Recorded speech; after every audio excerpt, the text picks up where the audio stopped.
7시 9분 7시에 오픈을 한답니다. 공휴일 그 다음번에는 주말 빼고 아침 7시 저녁 6시 이렇게 방송을 한답니다. 공휴일 그 다음번에는 주말에는 번개로 진행을 하고요.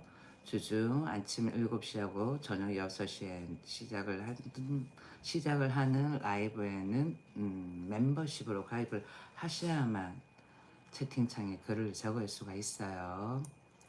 자, 마마니는 항상 라이브로 진행을 하고 그리고는 동영상으로 전달해서 보낸답니다. 오늘은 어떤 뉴스가 있을까요? 뉴스를 읽기 전에 일단은 우리가 현대건설에 대해서 분석을 한번 해보고 가자고요. 현대건설 같은 경우에는 현대자동차의 계열사고 그리고는 우리가 보통 뭐 건설만 한다, 아파트만 짓는다라고 생각을 하는데 전혀 그렇지 않답니다. 현대건설 같은 경우에는 원자력하고 그 다음번에는 태양광, 그 다음에는 풍력 등 이런 종합적인 신재생 에너지 사업을 진행을 하고 있어요. 그러니까 미래 먹거리를 찾아가는 거죠. 그리고는 에너지 기업으로 전환을 해가지고는 목표로 하고 있다는 거야. 이쪽 사업을 집중적으로 신재생 에너지 같은 경우에는 이재명 오빠의 주 목표이기도 하고 그 다음번에는 공약에 더불어민주당의 또 일부 공약이기도 하다고 생각할 수 있겠죠. 그 다음번에는 원자력 분야에서 국내외 시공 경험을 바탕으로 해가지고는 소형의 모듈 원자로 이것도 하고 있다라고 이야기를 해요. 나중에는 차세대에는 소형 모듈 원자 이게 대세가 되겠죠. 자, 보면은 SMR 및 운영 분야까지 사업을 확대를 하고 있고 해상풍력 발전기 설치 등 신재생에너지 포트폴리오를 다양하게 설계를 해가지고는 회사를 키워나가고 있답니다. 그리고는 보니까 2030년까지 해가지고는 에너지 부문의 매출을 28%를 확장을 한다라는 거야. 비중을 확대를 하고 안정적인 수익 구조를 만드는 것을 목표로 한다라고 이렇게 되어 있어요. 해당 내용의 부분은 내가 카피를 해가지고는 페이스트를 해놓을게요. 자, 다들 아침 식사 맛있게 하시고요. 자, 현대건설은 국내 아파트만 하는 건 아니다라는 거 생각을 하세요. 그리고 또 마마네가 생각하고 있는 뭐 신라젠 사람들은 신라젠의 과거의 팩사백 그걸로 인해 가지고는 망했기 때문에 문제가 크다라고 생각을 하는데 그리고 또 사장 문은상 그분을 대상으로 이야기를 하는데 이제는 사장이 바뀌었죠. 한번 찾아볼까요? 신라젠의 사장이 누구인지. 사람들이 아직도 문은상으로 생각을 하는 거야. 문은상이 아니라니까요. 그러면은 신라젠 사장이 누구냐 하면은 쭉 보면은 신라젠의 시장은 현재 김재경 대표이사입니다. 그는 2022년부터 신라젠의 대표를 맡고 있으며 2025년 3월 주주총회에서 사내 이사로 재선임됐다라고 그러죠. 그런데 보면은 그렇게 찌라시를 돌리는 나중에 보면 뭐 계속 문헌상 뭐 사채 뭐 이런 이야기를 하는데 사장이 바뀌었어요. 그리고는 또 보면은 여기 문은상 전 대표 같은 경우에는 현재 법적 분쟁이 진행 중이다 그래요. 배임제 어쩌고 그러는데 이재명 오빠가 배임제는 없애자라고도 이야기를 하죠. 아이러니하게도 누구 편을 들어야 할지 아이러니하지만 신라젠을 생각을 한다면은 배임제 없애자라고 생각을 하고 싶어요. 그다음에 또 보면은 지금 현재 김재경 대표 같은 경우에는 신라젠의 항암제 개발, 특히 뭐 BAL 0891가 테민브라 그래. 테민브라. 이 BAL 0891하고 테빈브라 이 병용 임상이 돼 가지고는 미국 FDA의 승인을 받아 가지고는 회사의 재질 개선과 성장에 주력을 하고 있다 그래요. 자, 이거는 신라젠에 관해서 이야기를 했습니다. 신라젠 회사는 참 회사의 사장은 누구다? 김재경이야. 아직까지도 문헌상 운운하는 사람은 뭐 사기꾼이다라고 생각을 하시면 됩니다. 문헌상이 아니고 김재경 소재 출신이죠. 자, 오늘 아침은 김치찌개를 했습니다. 김치찌개를 해가지고는 위에 김 부스러기, 그 다음에 달걀 후라이 하나 해가지고 먹어요. 아침 맛있게 드십시오. 자, 그 다음번에 또 뉴스를 본격적으로 한번 읽어볼게요. 어떤 뉴스가 있나? 아침에 정치 뉴스를 한번 봅시다. 너무 시끄러운 것 같아. 그렇지 않아요? 윤석열 전 대통령은 언제 풀려날까요? 여러분 모두 윤석열 석방을 외칩시다. 윤석열이 왜 풀려나야 되냐라고 생각하시는 분들도 많은데 아무리 생각을 해봐도 윤석열 전 대통령은 죄가 없다라는 거죠.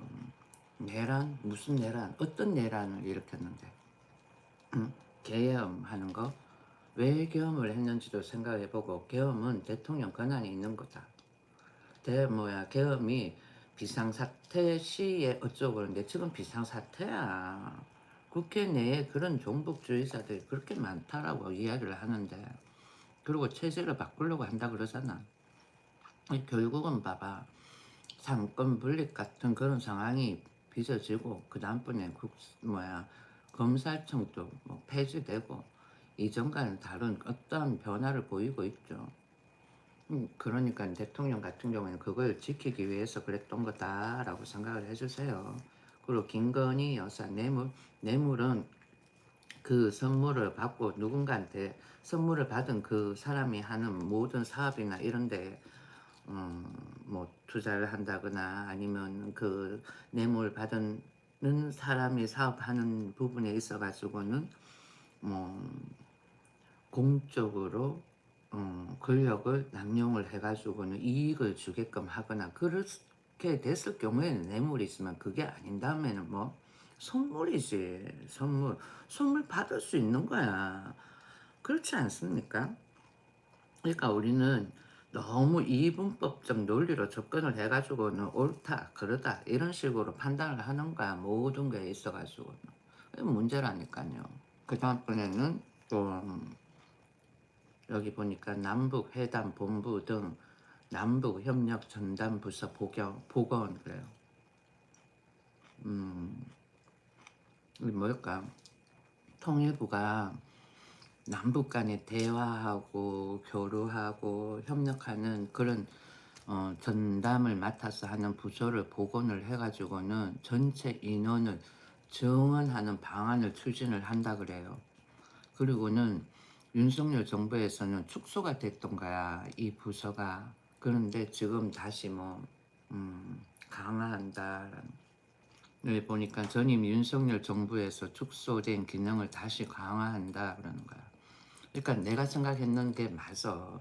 윤석열 전 대통령 같은 경우에는 남북 간의 문제에 있어가지고는 약간 전두환 전 대통령처럼 약간 배타적인 그런 그게 있었죠. 그러다 보니까 그러니까 그걸 카피를 한 것 같아. 남북 간의 문제를. 그런데 이번 이재명 오빠가 통일부 저 기능을 다시 부활을 한다라는 거예요. 내가 생각하는 게 맞다니까. 얘들이 뭐 윤석열 전 대통령이 예전에 문재인 때 했었던 남북 간의 저 관계를 협력하고 교류하고 했던 그런 거를 일제 축소를 하고 뭐 스탑을 하다시피 하니까 싫어서 계속 뭐 탄핵 탄핵 탄핵 외쳤던 거야. 탄핵을 그렇게 연발하는 그것도 뭐 어, 내란이라고 할 수가 있는 거예요. 그 탄핵을 외친 세력들이 어떤 세력이야? 더불어민주당 쪽 라인 아니야. 근데 그것도 문제라니까요. 아무튼 뉴스를 쭉 보면은 다시 한번 보면은 통일부가 남북 간 대화하고 교류하고 협력을 전담하는 부서를 복원하고 그리고는 전체 인원을 또 정원을 하고 그리고는 남북 간 긴장 완화와 신뢰 구축을 통해 가지고는 관계를 개선하겠다는 정부 기조가 반영된 것으로 해석된다라고 기사가 되어 있는 것 같아요. 또 쭉 보면은 통일부는 이런 내용이 담긴 통일부와 그 소속 기관 직제 그래요. 시행령의 개정안을 15일 입법 예고할 예정이다. 그래. 뭐 오늘이겠지. 그리고는 그간 조직 개편을 위해 가지고는 행정안전부가 협의를 진행을 해 왔었고 개편안은 입법 예고를 거쳐 가지고는 국무회의에서 의결되면 확정된다 그래. 만약에 국무회의에서 의결이 만약에 안 됐다. 이러면 쟤들은 또 나름대로 트릭을 또 부리겠지. 그러니까 대통령도 중요하지만 의원 한 명 한 명도 중요하다라는 거야. 의원 한 명 한 명도 중요하지만은 대통령은 국민들이 뽑았는데 가반수가 뽑았는 대통령 생각도 존중을 해줘야 되는데 그 존중이 없다 보니까 저렇게 뭐 깜빵에 가 있는 거예요. 그렇지 않을까요? 여기 보니까 이번 개편안을 보니까 남북회담본부가 부활을 하고 그리고 이 부서 같은 경우에는 남북 간 회담 그 다음에 연락을 담당하는 곳이다 그래요. 그렇게 한다고 한들 북한 같은 경우에는 아무런 그 리액션이 없잖아. 음? 왜 우리 쪽에서만 맨날 저러냐고. 나는 그게 보고 있으면 답답하다는 거야. 여기 보니까 북한 인권 문제를 주로 다루는 인권 인도실은 폐지하고 그런다. 북한의 인권 문제, 인권 운운한 더불어민주당에서 북한의 인권 인도실은 폐지를 하고 그래요. 여기 보니까 북한 인권 문제를 주로 다루는 인권 인도실은 폐지하고 사회문화협력국으로 재편한다 그래요. 들어보면은 어휘가 조금 더 과거보다는 뭐라고 할까 좀 광범위하다 그렇게 생각할 수도 있을 것 같아요. 위치가 인권 문제를 다루는데 그러니까 저 부서가 그냥 인권 문제라고 이야기하는 게 아니라 사회 문화협력국 그러네. 그러니까 저 말 중에서는 북한을 하나의 나라라고 또 다른 나라라고 생각을 하는 것 같다라는 느낌도 드는 것 같아요.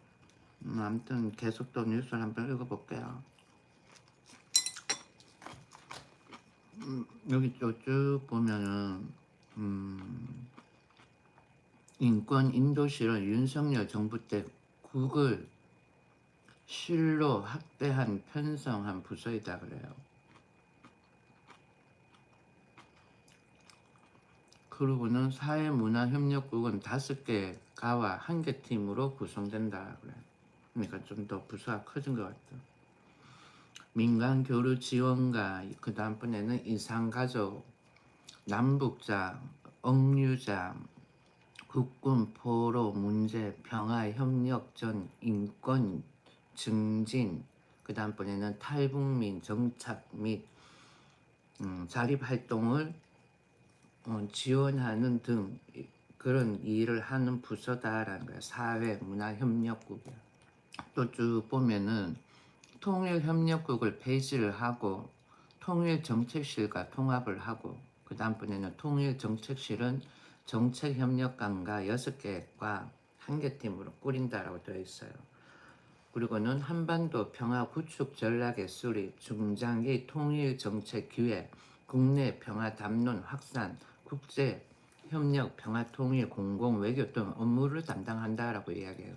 저렇게 부서를 키워놨지 쟤들 다음 대선 총선 때 자기네들이 확실하게 자리 매김하려고 무진장에 애쓸 거야.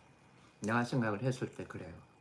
예전에 김대중도 정권 잡고 저 통일부서를 좀 넓혔는 거야. 그 다음번에 노무현 나왔잖아. 얘들 또 4+4 그러는데. 와, 또 쭉 보면은 이번 장관 직속으로 해가지고는 한반도 정책 경청단을 실시한다 그래. 신설한다. 통일부 장관 직속으로 한반도 정책 경청단을 신설한다. 통일부는 남북 평화 공존 기반 구축 및 국민 적합에 기반한 지속 가능한 한반도 정책 추진을 위한 조직이라며 평화 공존 제도와 남북 교류 협력 및 평화 분위기 확산 과정에서 민간 참여 활성화 그러네요.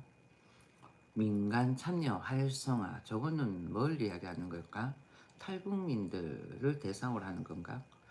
아무튼 보니까 사회적 대화, 기획, 조정 등 기능을 수행한다고 설명했다. 그러니까 민간인들의 아이디어도 또 참조를 한다 이런 것도 될 수 있는 것 같아. 기획을 내는 데 있어가지고 내가 봤습니다. 또 쭉 보니까 이번 조직 개편을 통해 가지고 전체 정원을 533명에서 600명으로 해가지고 67명 정원을 한 거야. 그럼 많이 한 거야. 전임 정부에서는 81명을 감축한 바 있다. 통일부는 통일부의 대화 교류 기능을 회복해 통일부의 정상화를 추진하는 것이라며 한반도 평화 공존과 공동 성장이라는 국정 목표 구현을 속도감 있게 추진하기 위해 관련 기능 중심으로 효율적으로 정비 강화한다고 밝혔다.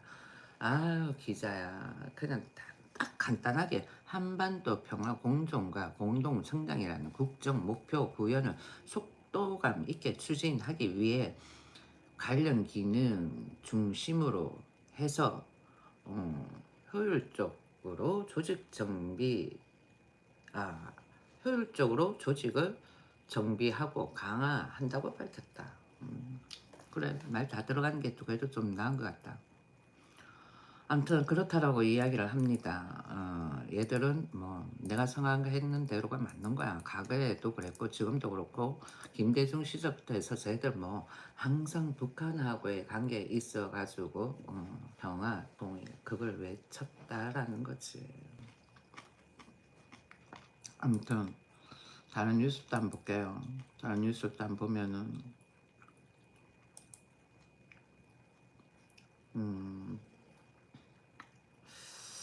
쭉 이 사람이 독특한 말을 하네. 정동영이야. 통일부 장관. 에이펙 계기에 북미 정상회담 가능성이 있다 그러네요. 이건 또 의외네. 북한은 소대가리 말대가리 어쩌고저쩌고 그러는데 이 정동영 이분이 나와가지고는 뭐라고 그랬냐면은 에이펙 때 북미 정상회담 가능성이 있다라고 되어 있는데 정동영 통일부 장관은 14일 에이펙 계기에 북미 정상회담이 이뤄질 가능성이 있다고 말했다. 정 장관은 이날 국회 외교통일위원회는 국정감사에서 공개된 정보와 자료를 분석해서 볼 때 북미 양측 정상은 준비가 돼 있는 상태라고 이같이 밝혔다 그래요. 북미 양측 정상. 내가 봐서는 북한도 말은 저렇게 하지만은 은근 왜 자기네들도 핵무기를 무한정을 만든다고 해봐야 더 이상 그 핵무기를 가지고는 핵장사도 할 수 없는 상황이 돼버리니까 왜 트럼프가 무역으로 해가지고 다 쪼이잖아요. 그러니까 만들어 가지고는 팔아야 되는데 팔아먹을 데가 없으니까 '만들 필요가 뭐가 있겠냐.' 이렇게 생각할 수도 있는 거지. 그리고는 젊은 사람들 같은 경우에는 어 자칫하면은 그들로 인해 가지고는 폭동이 일어날 수도 쿠데타가 일어날 수도 없지 않아 있을 수도 있다니깐요. 저기 어디야 네팔. 네팔에서도 일어났죠. 근데 보니까 필리핀에서도 일어났네. 이게 2025년 9월 22일 뉴스인데 부패 불평등 동남아 Z세대 반정부 시위 도미노 그래요. 난 네팔에서만 일어났다. 인도네시아고 그런 줄 알았는데 필리핀도 일어났어. 최근 인도네시아, 네팔, 필리핀 등 동남아시아와 남아시아 곳곳에서 특권층의 부패와 불평등에 반발한 대규모 반정부 시위가 도미노처럼 번졌다. 네팔 같은 경우에는 저긴 사회주의죠. 뭐 아무튼 이 정동영 이분에 관한 기사를 계속 쭉 읽어보면은 어 일단은 정동영 이 사람 같은 경우에는 국회 외교통일위원회 국정감사에서 공개된 정보와 자료를 분석해서 볼 때 북미 양측 정상은 준비가 돼 있는 상태라고 밝혔다 그래요. 그리고는 김정은 위원장은 지난 9월 22일 최고인민회의의 연설에서 전체의 40%가 넘는 분량을 대미 관계, 대남 관계에 할애했다 그래요.